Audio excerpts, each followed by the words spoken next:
ministre, différents acteurs des marchés financiers des pays membres de l'Union monétaire ouest-africaine, UMOA, se sont retrouvés hier à Cotonou. C'est dans le cadre d'un atelier de sensibilisation sur la loi uniforme relative aux infractions boursières au sein de l'Union.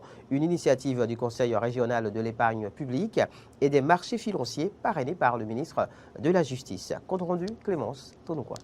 La loi uniforme relative aux infractions boursières au sein de l'Union monétaire ouest-africaine UMOA est un ensemble de règles pénales spécifiques et communes aux pays membres de l'Union. Elle vise à réprimer, sanctionner et prévenir le fonctionnement normal des marchés financiers au sein de l'Union. Le présent atelier marque le début de la vague de sensibilisation sur cet instrument juridique. La loi uniforme est l'aboutissement d'un chantier majeur pour le marché financier qui vise à renforcer davantage sa transparence et son intégrité.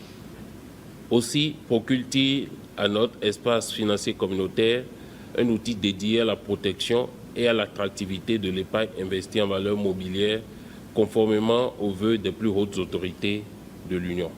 Cet atelier vise à familier les acteurs du marché ainsi que les professionnels de la justice aux dispositions de la loi uniforme. Il s'agira, au cours de cet atelier, de vous présenter les types de délits, d'infractions pouvant être commises sur le marché financier, ainsi que les mesures applicables pour leur répression. Représentant le garde des Sceaux, parrain de l'atelier, le ministre des Sports s'est réjoui de l'initiative. Selon lui, ce test vient combler un vide. Ce test communautaire vient combler un vide juridique en ce qui concerne la définition et les peines relatives aux infractions boursières au sein des 8 États membres de l'UMOA.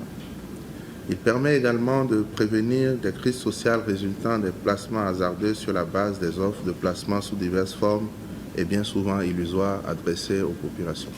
Avec l'adoption d'une législation pénale spécifique permettant de sanctionner les comportements boursiers délictueux, j'ai l'intime conviction que notre marché financier intègre davantage les standards internationaux dans son fonctionnement. Ce faisant, il attirera de plus en plus de capitaux tant nationaux qu'étrangers pour financer les projets de développement de nos pays. Le ministre a saisi l'occasion pour inviter les instances de l'Union à favoriser une interaction avec le corps judiciaire à travers des formations afin de mieux outiller les professionnels du droit pour leur permettre de faire face à la délinquance financière.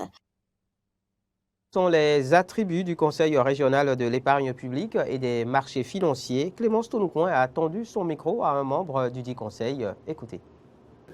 Le Conseil régional de l'épargne publique et des marchés financiers a pour attribution générale, d'une part,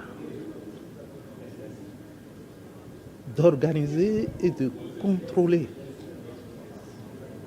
l'appel public à l'épargne au sein de l'espace UMOA, et d'autre part, d'habiliter et de contrôler les intervenants du marché financier. Le CREPMF, le Conseil régional de l'épargne publique et des marchés financiers, a aussi le pouvoir de réglementation au sein de l'espace UMOA. Et c'est donc à ce titre que le CREPMF édicte une réglementation spécifique au marché boursier. Le CREPMF peut également arbitrer, concilier les différends qui sont nés à l'occasion des relations professionnelles entre intervenants financiers. Le CREPMF peut instruire les plaintes de toute personne concernée relatives aux fautes, aux omissions, aux manœuvres préjudiciables au bon fonctionnement de l'épargne publique.